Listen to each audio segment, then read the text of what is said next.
So today we want to see this part of the book of Romans, the second part of the chapter 1. Last time we could see the introduction part of the book of Romans. And then this part is like the atmosphere totally changed. Before that, Apostle Paul, he greet, introducing himself, grace and peace to you, and I'm not ashamed of the gospel. The righteous will live by faith. So Apostle Paul, he was opening, he was greeting the believers in Rome with these words. And then now he's trying to say what he really wanted to say. So this is starting of the body of the Romans, the book of Romans. The main part is coming out. So Paul is really telling them about what he wants to tell the believers in Rome. So how does it start? Verse 18. The wrath of God is being revealed from heaven against all the godlessness and wickedness of men who suppress the truth by their wickedness. So here, from verse 18, then we can find that chapter 1, from verse 18 to the end of chapter 1, then it's talking about the sin of the Gentiles. The sin of the Gentiles. Who are the Gentiles? Non-believers. How are the non-believers, non-Christians? How are the sins of the Gentiles? It's talking about it. And then chapter 2, so through the chapter 2, then Apostle Paul, he was talking about the sins of the Jews. It means the sins of the believers, Christians. Even though you look to be, you say that you are okay, but then you are also the sinners.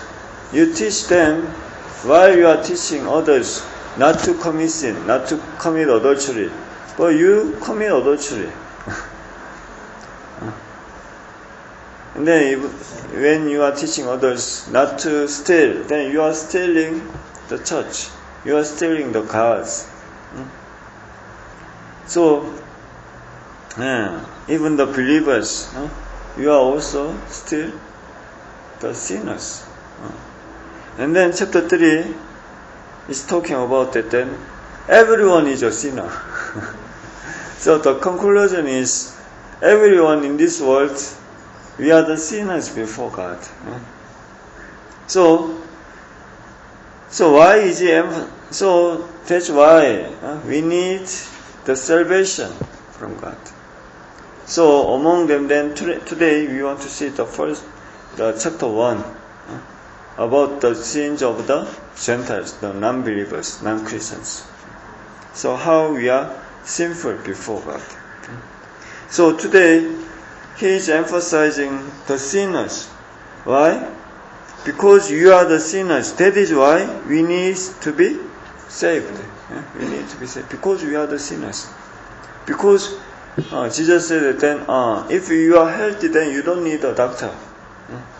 So, but because if you are sick, then you need a doctor. When Jesus saved or healed the people, then they really came before Jesus. Because they were sick. They thought that they are sinful. That's why they asked the God's mercy to forgive them. But then other people, they didn't really seek for God. They didn't really ask Jesus. Like Pharisees and religious leaders.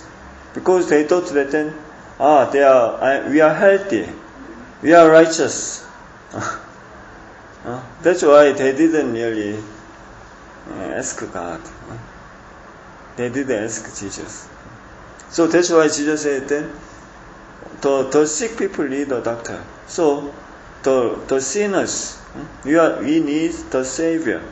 If we think that then, if we think ourselves, we are good, we are righteous, then actually we don't need the Savior. Because we are okay, we are righteous. But then if we think that then, I am very sinner, then from that time, then maybe we are trying to ask the God's mercy, the God's forgiveness. That's why we can ask the Jesus blood for my sins. So that's why Apostle Paul is trying to say about the sins. We are the sinners. That's why Jesus Christ died on the cross. It's really important for our lives. So this letter, today the chapter 1 is talking about the sins of the Gentiles. So this letter is the letter to whom? The letter to the believers in Rome. It will go to Rome. So it will go to the Gentile land. So there were, even in Rome, then there were also a few Jews there. So who are living in Jerusalem then, but among the Jews then, they could go somewhere. Maybe among the Kenyans. Then some Kenyans, they could live in like Canada or US. But then mostly there were the Gentiles. The Gentiles were living in Rome. So that is why he is saying that you Gentiles, listen carefully. You are the sinners. You are the sinners. How? Because you are like this, then you are sinners. Sinners. So Paul is teaching them, you listen well, listen to me well. You Gentiles, non-believers, you are sinners because of this and this and this. So if you live like that, then there will be the wrath of God on you. So please turn away from your sinful life. So you need to repent your sins before God. So verse 18. That's why he is starting from this one. The wrath of God is being revealed from heaven against all the godlessness and wickedness of men who suppress the truth by their wickedness. So because of the sins, then the wrath of God will be revealed against the sinners. So Gentiles were living with these two things. What was it? The godlessness and wickedness. Those are the starting point of the sins. The godlessness and the wickedness. So what is the godlessness? So the godlessness is the sin committing against God. Spiritual sin. This is the vertical sin. They don't believe in the God's existence, godlessness. So this is the sin against God. So they look down on God. They despise God. That's the starting point of the sins, godlessness. So when this sin spreads, then what happened? When this sin expands, then it can become wickedness. So wickedness is what is? The wickedness is the sins, the horizontal sin. So when we really sinful against God vertically, when we don't accept God, then when these sins grow, then it can be expanding, and then it can be spreading, then it can grow with the wickedness, and then we can be wicked against each other. So that's how the sins are growing in this world. Starting from godlessness, and then wickedness.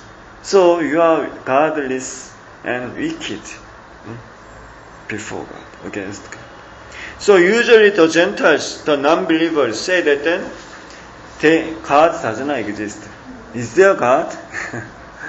So is there God? They don't really believe in God. Is there God? Who is Jesus? Do you need to believe in Jesus? Some non-believers say. So, because we cannot see God, then we cannot believe in God. We don't believe in God. They say like this. But then to these people, then how does Paul say? Usually people say that then because we cannot see God, then we cannot believe in God. But then to these people, then Paul is saying, verse 19 and 20, since what may be known about God is plain to them, because God has made it plain to them. Verse 20, for since the creation of the world, God's invisible qualities, His eternal power and divine nature, have been clearly seen, being understood from what has been made, so that men are without excuse. So, look at the world. When you look at the world, very mysterious world, then man cannot excuse that then God does not exist. There should be someone who designed this world, who made this world. That's why this world is existing harmoniously, beautifully. And also the great mystery is still there in the world, in the nature. So, when you look at the world, the nature, the creation, then man cannot excuse. Paul is saying. So, for example, there were the two scientists. So one was a believer, a Christian scientist. The other was a non-Christian scientist. So the Christian scientist, he really said that then, he really told the non-Christian scientist that then, God exists. God created this world. But then the non-Christian scientist, he never believed in God. Why? No. The science, according to the science, because of the science, then the world is developing. Because of the evolution by the nature, by itself, then the world just grew. And then mankind even came up from the animal spontaneously.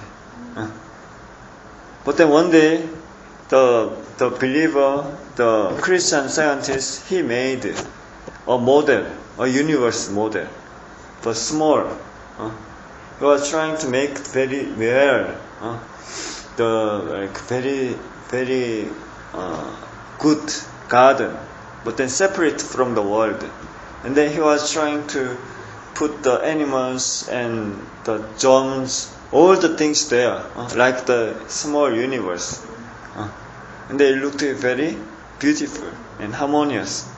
So, after he made this one, then he showed this to the non-Christian scientist.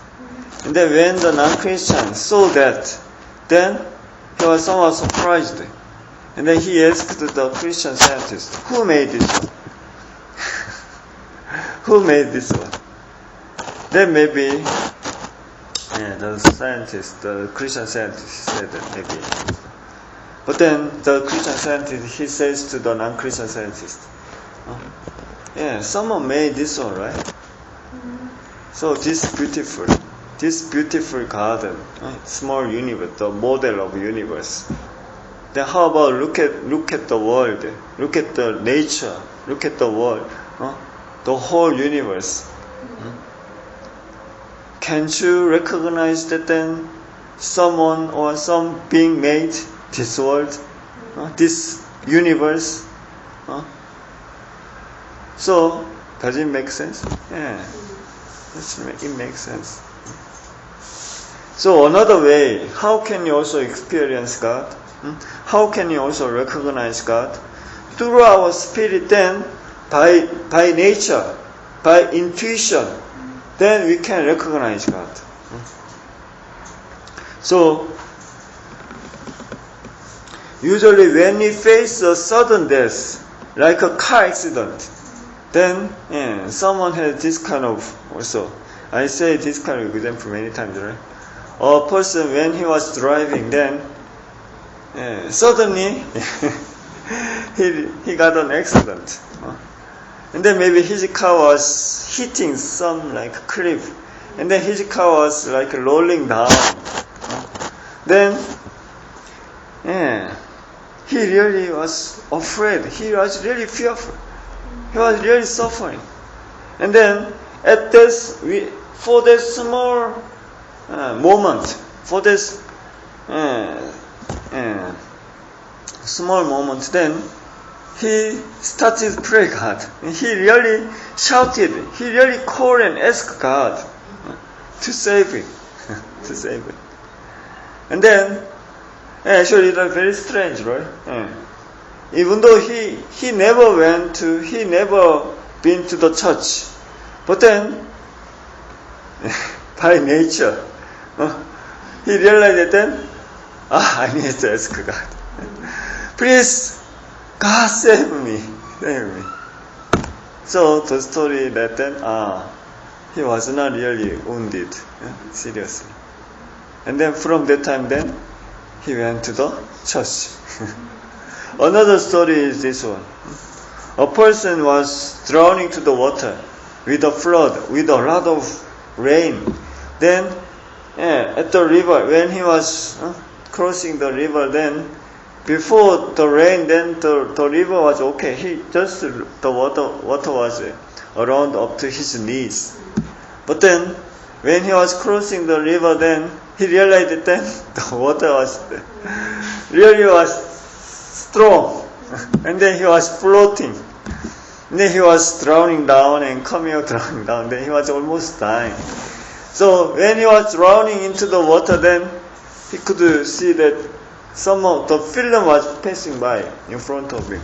The film was about his life. The life film was passing by. It means he was almost dying. Usually when people are dying, then usually they could see God is showing them their life film. Or they could see some like angels who are supposed to go to heaven. They could see some angels around him who would take him to heaven. Or they could see some very ugly evil spirits, dark spirits. But the people who are supposed to go to hell, they would take this person to hell. So anyway, while he was drowning down to the water, then he could see his life, the film of his life. So even this person, he have never been to church. But then as he was experiencing this, the great danger, and also when he was looking at these things, then he realized that, he's dying. I'm dying now. So the great fear came to him. And then he held on to God. He started to shout to God, please, God save me. So that's how our spirit knows that we are from God. Our spirit knows that God existing. So the book of Psalms, chapter 42, even there is also some songs. There are some songs about this one, right? As the deer pants for the water, my soul longs for God. So our soul longs for God. We know. So from subjectively, personally, we can know God, we can recognize God. And then objectively, looking at the world, then we cannot excuse that then God doesn't exist. But then, subjectively and objectively, we can know that then, God existing. But then we cannot know who God is. Who God is. So I said the word, right? We cannot know God, how He is. Well, until we open the door. when you open the door, then we can know who came to my house. So when you open the door, then when God's Spirit come to our heart, when we look at Jesus Christ, when we look at the life of Jesus, then we can know God, how He is. Jesus Christ, He is the one and only Son of God. Then He revealed the God's image as a Son of God. That's why Jesus Christ. So this is it. So from inside of us, we can know God. Even from inside of us, we can know God. So even though you know God, but the problem is, even though you know God, but we deny it. That's the problem. Even though we know God, we don't thank God. We don't glorify God. That's also another problem. That's the sinners. That's how the sinners are living. So verse 21. How does it say?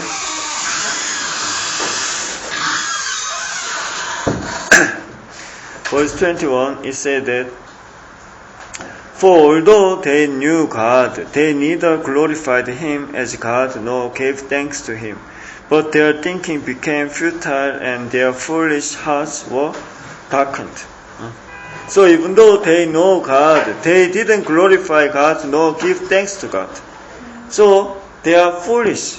Maybe the sinners in this world, maybe they are living foolishly like this. And then their heart is darkened. So there are also this kind of people, right? In this world. They know God. Yeah, God exists. Yeah, I know that God created this world. But then they don't really live glorifying God. They don't really live thanking God. Or complaining God. Instead of thanking God, complaining God. Or sometimes they say, because of God. Because of God. Then my life like this. So, even though they know God, but then they don't really live worshiping God from their heart. They don't really live thanking God, glorifying the God's name through their lives. That's how many people living in this world. So then, what do men do? Before then, the sin started from the godlessness and the wickedness. And then when the sins are growing, then what do men do? Verse 22 and 23, that's how the sins are growing. Verse 22 and 23, it says that, although they claimed to be wise, they became fools, and exchanged the glory of the immortal God for images made to look like mortal men and birds and animals and reptiles. So, after the sin came to our lives, we became godless, the godlessness and wickedness. Even though we know God, but if we don't live glorifying God, thanking God, then what comes? And then what is the next step? The next step is we can worship the idols. We don't worship God, we worship the idols. Then many other sins, it can come to us, especially the sexual sins. So right now, he's talking about the idolatry, worshipping the idols. So we must live with God, right? But then, so because the most precious one is God, because the origin of our lives is God. So, but we chose Him, we chase God out of our mind, then worship something else. That's how the sin is growing. The sin is growing. We don't worship God, but we worship something else. So, how does it? Read it again, verse 22 and 23. Although they claim to be wise, they became fools. Yeah. Usually people think that I'm wise. I know the world. I have many knowledge. But then it's foolish. They are fools. They need to know that then they are living in the world, on earth, but God is in heaven. They can just live for 100 years at most. But then God was the God of history. God was there from the beginning, even to the end, for a few thousand years. Maybe more than a few thousand years. So how can he say that then, I am wise? God is in heaven. We are on earth. But then the sinners, that's their limit. They think that then I'm wise. I know the world. I know the life. But then we need to be humble. We don't know actually. So verse 22 it says that they became fools. And then verse 23, and exchanged the glory of the immortal God for images made to look like mortal men and birds and animals and reptiles. So the glory of God was replaced. So it comes out the immortal God. So God is immortal, not mortal, immortal, eternal. So the glory of God is immortal. It doesn't rot away. It doesn't decay. It doesn't change. God is immortal, eternal God. But then you replace this with something that will rot away, that will decay. That's the problem. So it becomes mortal man and birds and animals and reptiles. So man started to live worshipping these temporary things, the mortal things, mankind, birds. So some people are living worshipping the man, women, trying to live with the man's love, or woman's love, worshipping them, or worshipping the king in this world, or the birds or animals. They are worshipping the birds or animals, or reptiles, or money things. Many people are living worshipping other things except for God. That's the problem. So as they are living worshipping something else, then their lives becomes ugly, meaningless, because they are not the eternal things. They are just the created, one of the created things in this world. So why should we live worshipping them? They cannot be the object what we should worship through all our lives. They cannot give us the meaning for our lives. So we should not live worshipping those. Then how about us? Didn't you live exchanging it like this? Instead of God, then following something else? Or man? Or something in the world? Didn't we live worshipping those? Then we can lose the life. Because we can lose the origin of our life, who is God. Then we can lose our true life, eternal life. And then we can also lose the light for our lives. And then the darkness, confusion, it can come to our lives. So worshipping the idols. So when the sin is growing, so it can start from godlessness, arrogance, and wickedness, and then worshipping the idols. And then what is the next step? Verse 24. He said that, verse 24, therefore God gave them over in the sinful desires of their hearts to sexual impurity for the degrading of their bodies with one another. So that's how the sins are growing. After you take out God from your heart, then you live worshipping the mortal idols inside of you, then you live according to your sexual desires. That's how the sins are growing. Worshipping the idols, worshipping something in this world, following something in this world, and then the sexual desires, it can control me. It can control me. So this is the order of the sin. So when you lose God, then you lose the standard of the life. We lose the standard of our life. Then you can just live according to your sinful desire. That's how it is going. It is growing. The sins are growing through our lives. So verse 25 and 27, 25 to 27, it says that they exchanged the truth of God for a lie and worshipped and served created things rather than the Creator, who is forever praised. Amen. Verse 26, because of this, God gave them over to shameful lust. Even their women exchanged natural relations for unnatural ones.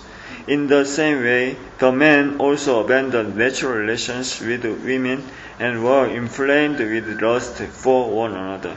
Men committed indecent acts with other men and received in themselves the due penalty for their perversion.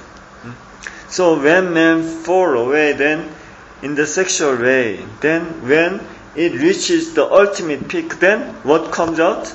The homosexuality, it comes out. When the sins are growing. So that is the ultimate peak point of the sins in this world, homosexuality.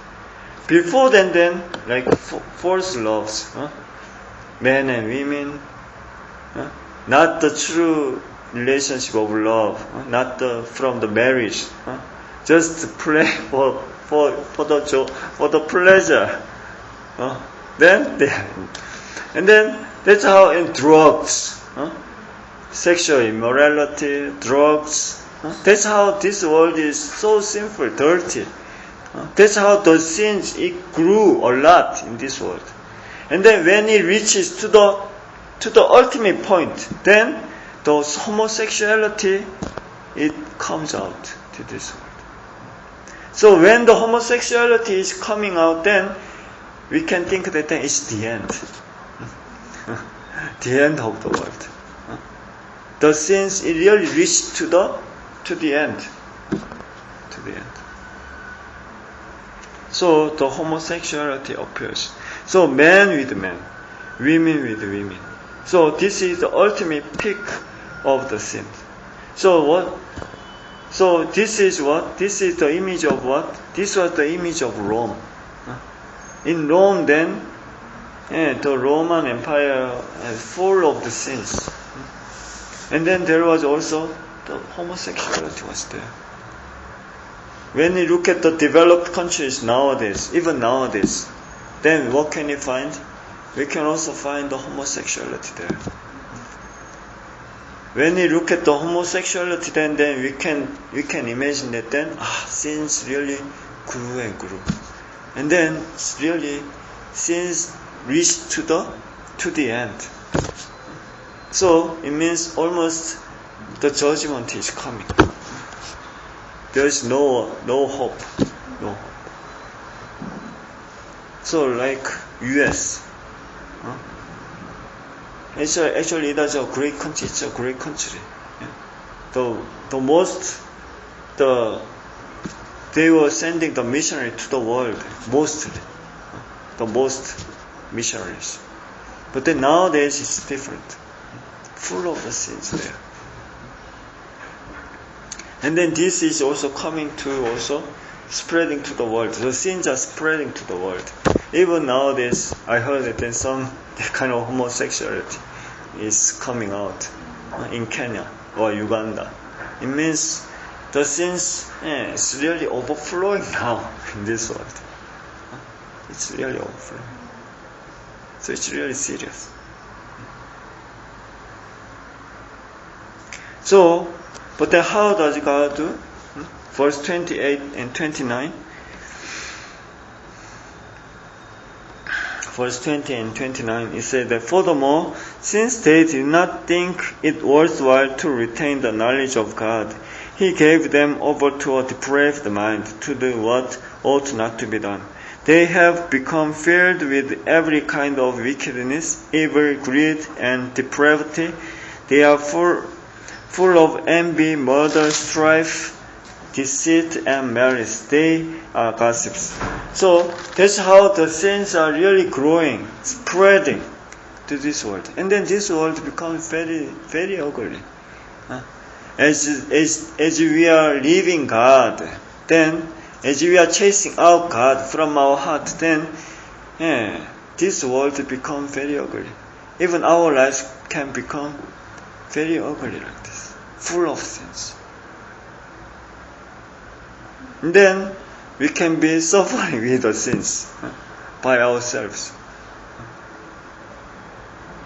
But then here we can find that then how do God do for these ones? For this world. Verse 24, how does it say? Verse 24. Therefore God gave them over in the sinful desires of their hearts to sexual impurity, for the degrading of their bodies with one another. So God gave them over in the sinful desires. And how about then verse 26?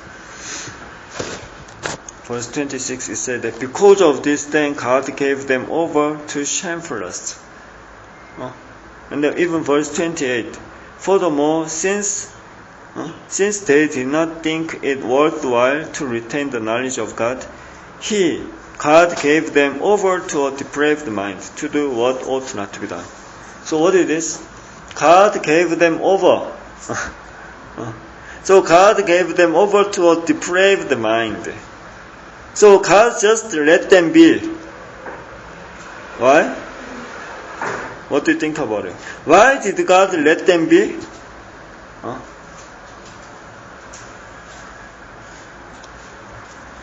So, actually, as the sinners become more sinful and more sinful, then wouldn't God guide them to repent their sins and to live the new life in God? But then why did God just let them to live the sinful lives?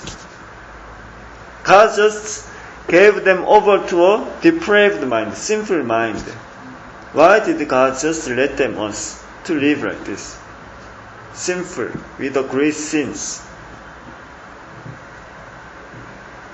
So somehow we can be wondering, right? Isn't it? Shouldn't God guide us to repent our sins and then we can live the new life in God? But then why didn't God just let them alone? Let them just live like we are living now, sinful lives. Why is God just let them alone? Maybe we can be wondering. Aren't you wondering? Don't you wonder about this? So we can say that then, the more God tries to hold the people, then the more people will try to run away. Can you imagine? Somewhat difficult to understand, right? Suppose that then we have some children. Children really want to do something.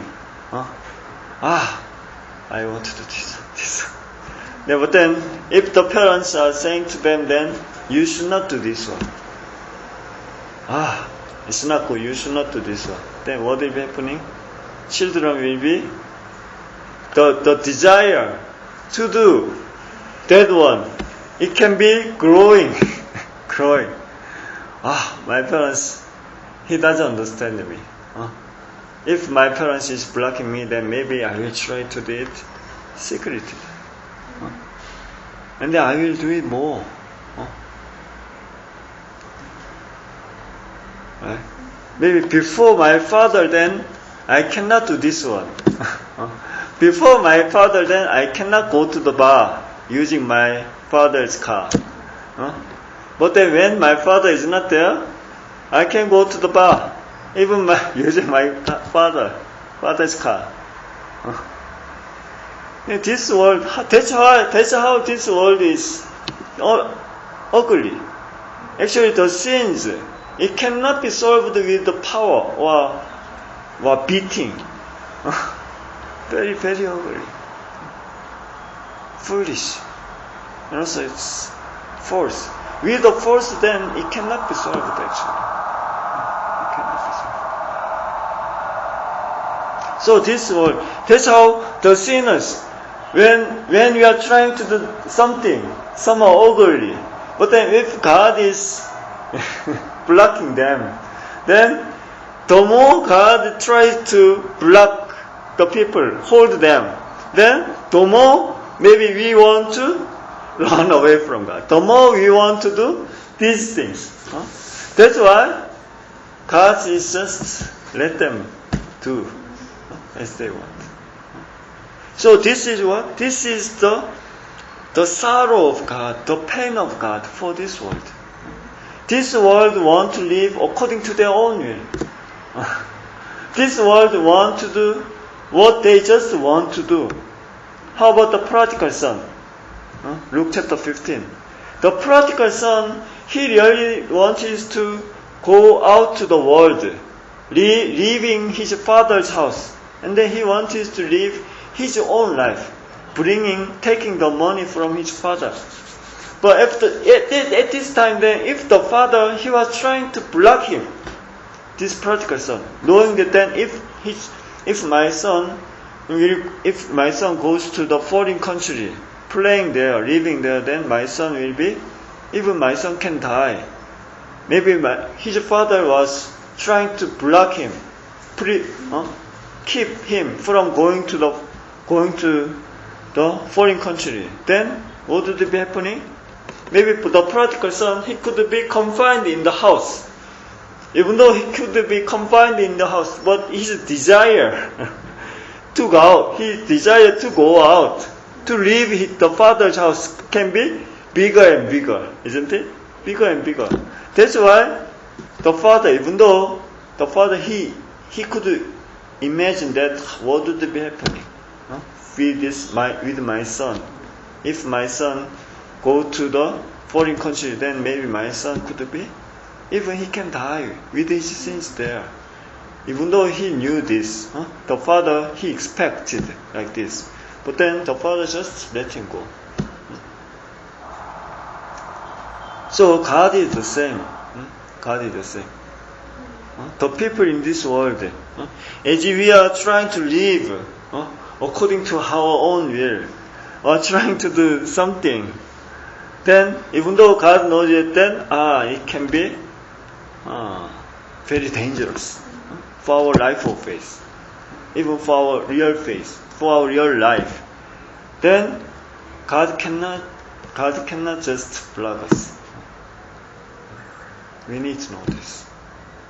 But then God is waiting for us. But then if we can realize that, then how the lives, when I was trying to live according to my will, then how my life became very ugly, very miserable. Then if we can come before God, after realizing this one, then it can be great, right? It can be somehow okay. But then most people in this world, actually they cannot come before God. Usually they are dying with their sins, miserably. They cannot have that kind of courage to come before God. So before this happens, then this is the wisdom. When you are young, then we need to remember God. So God let them be alone. So this is the scariest judgment of God for our lives. So because why? God is the origin of life. So if God leaves us, if God let us alone, then the life goes away from us. And then the death will come to us. The darkness will come to us. If the light goes away, then the darkness will come to our lives. The darkness. So it is better to be punished Does it make sense? So it is better to be punished instead of being alone. So if God scolds you, if God punishes you, then it means God still loves you and God still has the hope for your life. So if God scolds you or if God punishes you, then and at that time, then that's why at that time, don't complain God. It means when God punish me, then it means when God scold me, then it means still I have the hope. I have the hope. Because God can scold me. Believing in me, then I can listen to God. I can obey God. That's why God can scold me. But then if I'm really sinful, if I'm not willing to obey God, then if I just complain God continuously, then God cannot scold us actually. As God punishes us, then we can be farther and farther as time goes on. Why are you trying to? Why are you trying to control my life, God?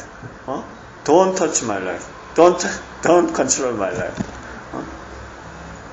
But then if God punish me, if God scold me, then it means still God has the faith. God has the hope for my life. At that time, then we need to come back to God. And then we need to recover in God. So here, because the sin was too serious, then that is why He's just giving them over to the sinful desires. So therefore, then the darkness and the shadows of death will come to our lives. And then it will reign our lives. The shadow of death, the darkness, it will control our lives. So that's how the result is like this. Verse 29 to 31. It says that from verse 29 to 31, they have become filled with every kind of wickedness, evil, greed, and depravity. They are full of envy, murder, strife, deceit, and malice. They are gossips, slanderers, God-haters, insolent, arrogant, and boastful. They invent ways of doing evil. They disobey their parents. They are senseless, faithless, heartless, ruthless. So that's how, as we are living, departing from God, leaving God, losing God, then so many sins, that's how the sins are growing, spreading. And then our lives can be full of confusion, darkness. Those are controlling our lives. So this is the result of losing God for our lives. So we should not lose God. We should not leave God. So, what is the last verse? The last verse is said that although they know God's righteous decree that those who do such things deserve death, they not only continue to do these very things, but also approve of those who practice them. What is this one? When the sins are growing, then the world is so simple like this. Not only for them to commit sins, then they are also approving others doing the similar things. Then, you are doing good, okay. Can you imagine? That's how the sins are growing, spreading to this world. So you know what is happening? So the same things. As I'm drinking, then I can also guide others to drink together. So we can drink together. We are okay. I'm okay. And then you drink, it's okay. Don't worry. It's okay. And sexual immorality, the same. Playing with a woman, it's okay. It's a normal lifestyle here in Kenya. It's a way to make money. People usually say that it's it's to survive, then it can be okay. People can say, you are okay, don't worry. It's not simple. It's like this. That's how it's growing.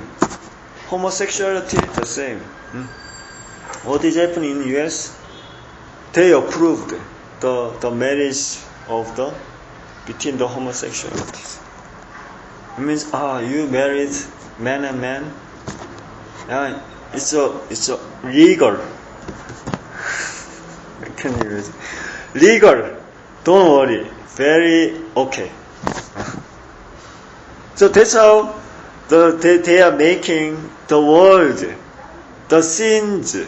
The sins are not the sin. The sin is not a sin. Don't worry. So when the time passes, the Kenya will be similar. Because the sins are growing. If the word of God, it cannot change this movement, then the world, it can be covered with this kind of sinful affections. So it's very ugly. And then there are so many darkness there. There is no standard. Darkness. Not just the physical disease, also the spiritual disorder. Darkness. It can be controlling the people's lives. So they are suffering as they are living, enjoying that kind of sinful pleasure, but then they are suffering a lot with their sins, sinful lives. Even they are also hurting each other, beating each other. They are hurting each other, even they are hurting themselves. So that's how people are dying. Spiritually they are dying. And then even they can also die physically. Physically. That's how the world is becoming so sinful, ugly. To live in this world is difficult. That's why we have a lot of things to do. We need to change this world with the true word of God. The church needs to change this world. Change this movement of the sins spreading. So today we could see the sins of the Gentiles. It started from what? Godlessness and wickedness. Even though you know God, even though we know God, if we don't live glorifying God, if we don't live thanking God, then the sins can start to come to our lives. And then we can even worship the idols, worshipping maybe the men or something, animals. And then the sexual sins, impurity, it can also come to our lives. That's how the sins are growing in us. So as we know this, then we need to know that how the sins can come to us. So that's why we need to be humble. We need to thank God. Don't complain God. And then the sins, it cannot come to us. And then the light, instead of being controlled by the darkness, but then we can be controlled by the light, the truth. The truth.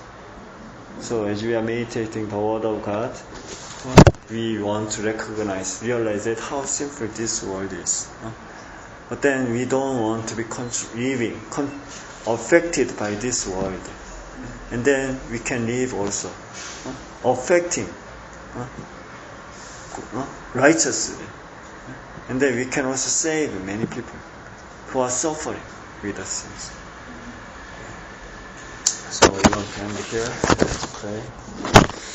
Dear Heavenly Father, thanks so much for allowing us this time to come before you and to meditate your word. As we are meditating your word, then we could realize that how the world, especially the Gentile and the non-believers, are living very miserably in this world.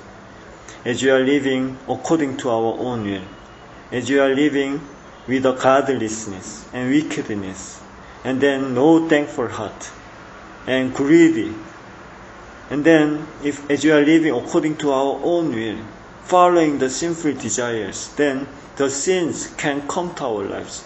And then the sins can be spreading through our lives. And then we can be controlled by the darkness, ugliness, and dirty things. So then we can be suffering, miserable through our lives. But if we can live recognizing, accepting your Spirit, and then shown by your Holy Spirit, shown the true light, then we can be living differently from this world.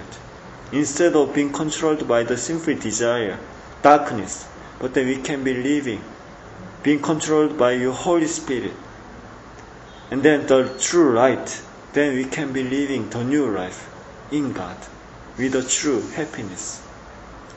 So please be with us, please guide each one of us so that we can live following your will through our lives. And then we don't be controlled by this world, but then we can also affect to this world with your true love. And then we can also, through our lives, you can change this world. So please be with us, guide each one of us continuously, so then through our life you can be glorified, and then through our lives you can do the great work. So thank you for all your grace at this time. Then I pray all this in the name of Jesus Christ. Amen.